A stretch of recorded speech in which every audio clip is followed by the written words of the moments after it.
এ তো যা করেছে করেছে। আজ জানলাম নিজের মেয়েটাকেও ছাড়ে। নিজের মেয়ের সাথে যা করেছে সেটা ওদের ব্যাপার, কিন্তু আমাদের সাথে যা করেছে, আমার সাথে যা করেছে, সাহস কি করে এখানে আসার?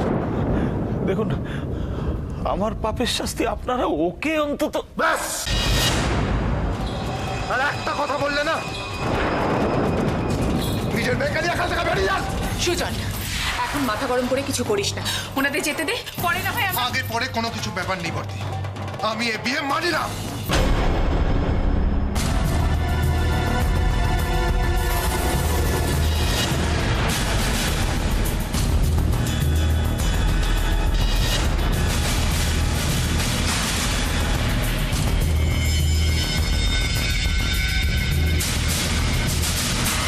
তুমি ঠিকই বলেছো সুজন, আমি ওর এই বাড়িতে থাকতে চাই না।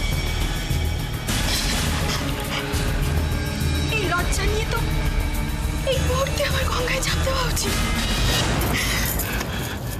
কি সব বলছিস মা? ছাড়ো বাবা, কি বলছিস? ছাড়ো তুমি।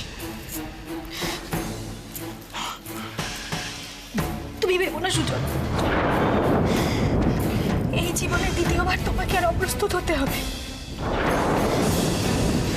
আমি চলে যাব,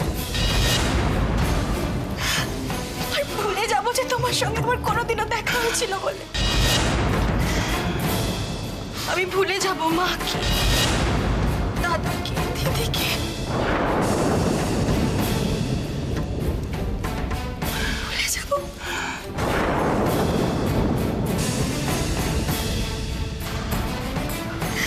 আমি জানতাম আমি যতই নিষ্পাপ হই না কেন, আমার বাবার কলঙ্ক আমাকে কোনোদিনও বাঁচতে দেবে না। না রে মা, না, আমি বদলে গেছি মা। ছোটবেলা থেকে যে মানুষটাকে তুই ঘেন্না করে বড় হয়ে উঠেছিস,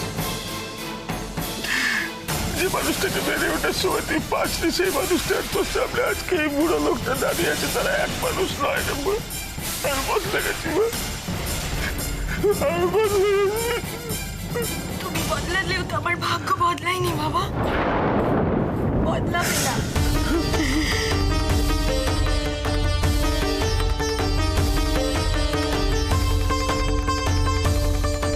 তোমার নামের সঙ্গে আমার জীবনে দুর্ভাগ্য জড়িয়ে গেছে। কি বলছিস মা? তুই এসব কি বলছিস মা? আয়ুষী, আয়ুষী, তুমি অন্তত একটু বোঝাও না। আয়ুষী মা, তোমার উপর আবার অনেক। আয়ুষী, অগ্নিকে নিয়ে তুই ঘরে যা। আপনি আজ যা করেছেন করেছেন, আর যদি কোনোদিন আপনার ওই মুখে আমার মেয়ের নাম শুনি, খারাপ হয়ে যাবে কিন্তু।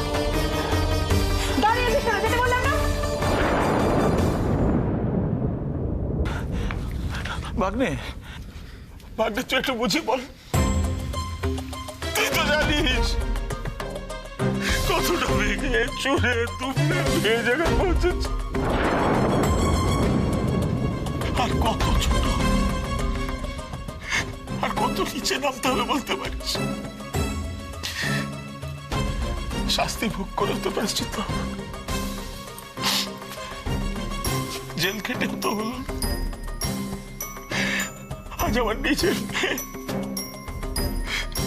সে আমার চিন্তা অস্বীকার করছে। এর থেকে বড় শাস্তি আমার কি হতে পারে?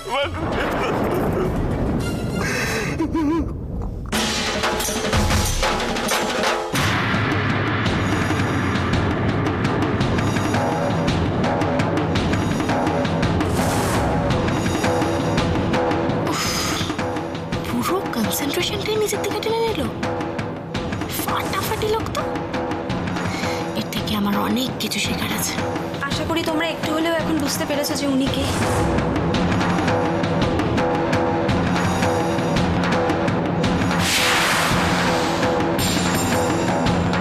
নাম হচ্ছে দেখলে আমি বলে দিচ্ছি, উনি হলেন অগ্নির বড় মা।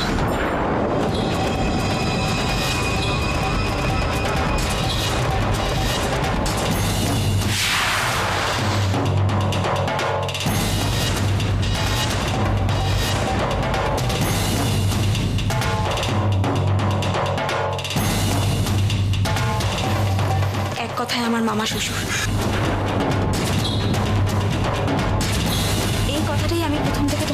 চেষ্টা করছিলাম। তোমরা এতক্ষণ আমাকে যা যা বললে তার সবটা না হলেও কিছুটা আমি জানি। আমি জানি যে উনি অন্যায় করেছিলেন, আর তার জন্য ওনাকে 14 বছর জেল খাটতে হয়েছিল। সারা জীবন এই লোকটা জেলে থাকলেও কিন্তু ওটা যথেষ্ট শাস্তি নয় ওর পক্ষে।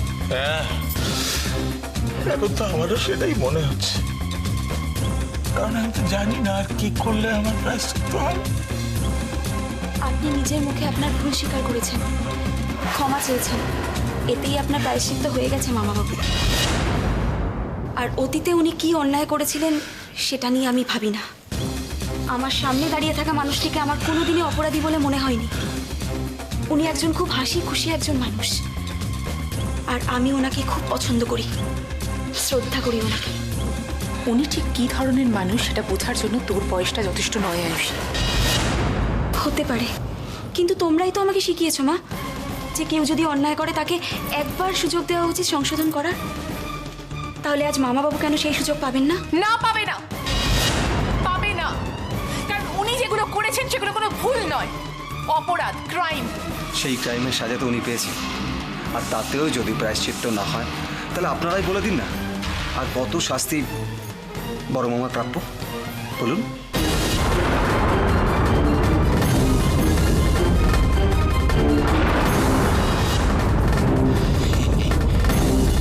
ভাবতে পারেননি তাই না ম্যাডাম? আপনার জামাই আমার হয়ে কথা বলে এভাবে ঝটকা দেবে? তবে এ তো ছোট ঝটকা, এর থেকে অনেক বড় ঝটকা অপেক্ষা করছে আপনার জন্য নার্সিংহোমে।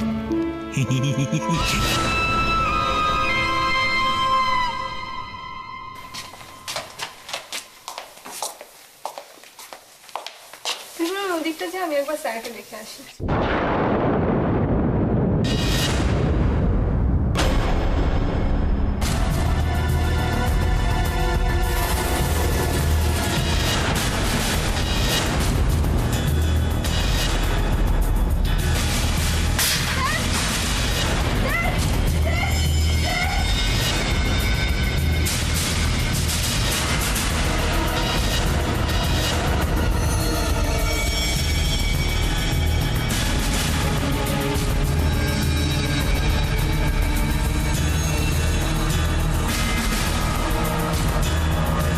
উনি আমার বড় মা, আমার মায়ের নিজের ভাই।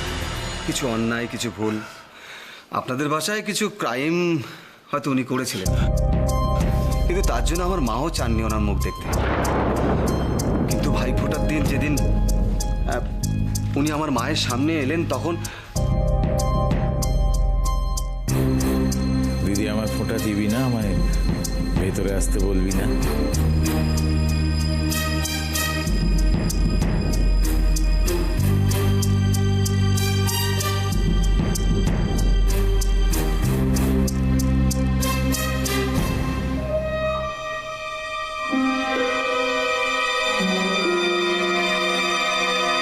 একটা মানুষ আর কিভাবে ক্ষমা চাইতে পারে বলুন তো?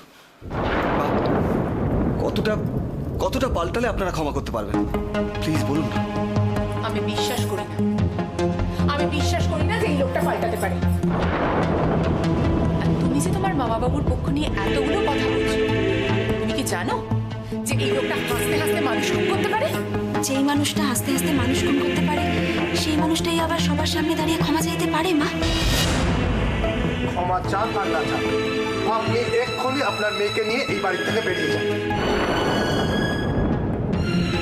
সুজন, সুজন, তোমার তো উর্মিলার সঙ্গে বিয়ে হয়ে গেছে বাবা। কোনো বিয়ে দিয়ে মানি না, কোনো বিয়ে হয়নি। সুজন,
পাপের শাস্তি আমার মেয়েকে দিও না।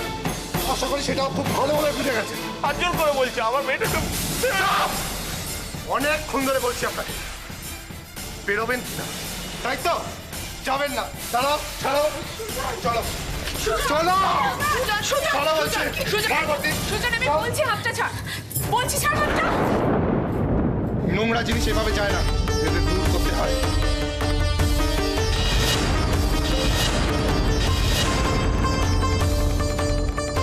চলো চলো চলো বলছি।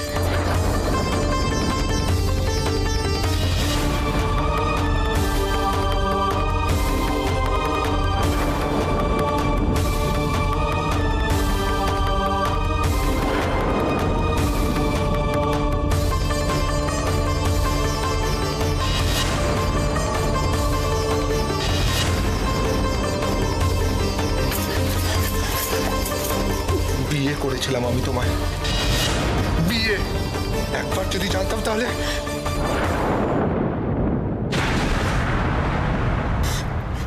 আমিও জানতাম না বাবা তোমাদের সাথে এত, কিন্তু সব ভুল সব দোষ আমি মেনে নিয়ে আমি ক্ষমা চাইছি সুজন। আর কিচ্ছু তোমায় চাইতে হবে না। তুমি প্লিজ এখান থেকে চলে যাও, চলে যাও এখান থেকে। কি হলো? চলে যেতে বলছি না?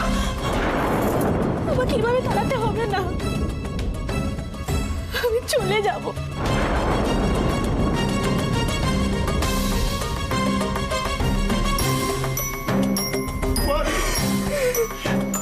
মানে আমি একটা মানে ছোট ভাবিনি যে আমার জন্য ব্যাস, এখন মনে হচ্ছে ভাগ্যিস আপনি এখানে এসেছিলেন। নাহলে তোমার মনে হচ্ছে না আমি খুব খারাপ ছেলে? পাল্টে গেছি একদম? পাল্টাইনি, আর পাল্টাইনি বলেই এই কথাটা স্পষ্ট করে বলছি। এই নোংরা লোকটার মেয়ের সাথে আমার বাবার কোনো পরিবারের কোনো সম্পর্ক থাকতে পারে না।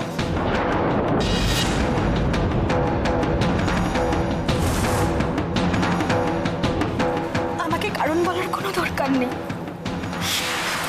আমি তোমাকে খারাপও ভাবছি না, কারণ অন্যায়টা তো আমার।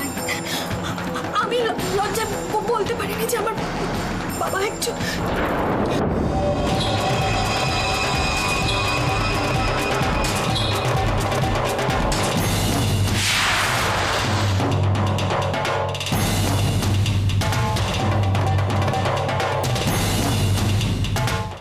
লে হালুয়া, আমি তো জেলে ছিলাম এত বছর, তা আমার মেয়েটা এত ছলা গলা শিখলো করতে।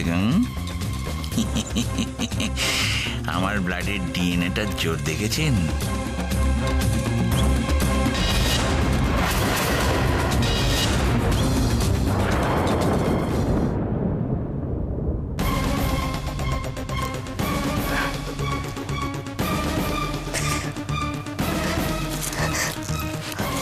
আপনারা সবাই আমাকে ক্ষমা করবেন,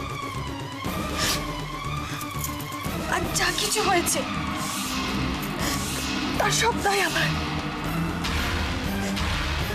আমি যেই জিনিসটা আমার জীবন থেকে মুছে ফেলতে চাইছিলাম, আর সেই জিনিসটার জন্য আমার জীবন তছনছ হয়ে গেছে।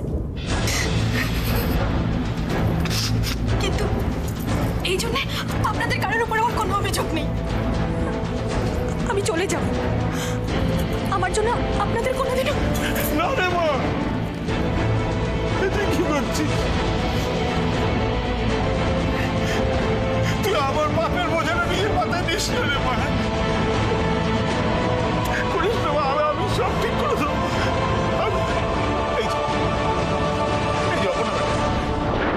আমি দোষ করেছি, আমাকে শাস্তি। আপনি একটু বুঝিয়ে বলুন না। দেখুন,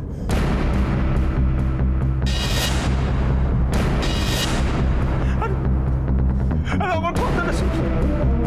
এই যে আমি পাপ করেছি, আমাকে শাস্তি দিন আপনারা, আমাকে শাস্তি দিন। আমার মেয়েটাকে কেন শাস্তি দিচ্ছেন? আমার মেয়ে তো কোনো অন্যায় করেনি। এই যে আমি হাত সুজন, আমি তো পাই যাচ্ছি। সুজন, মেয়েটার জীবন নষ্ট করো না। আমি তো পাই যাচ্ছি, আমার মেয়েটার জীবন নষ্ট করো না।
চলে এসো বাবা, এনাদের আর বিভ্রান্ত করো না। আমি সব ঠিক করে দেবো। না বাবা, চলো চলো বাবা, চলো, তুমি চলে এসো। 1 মিনিট।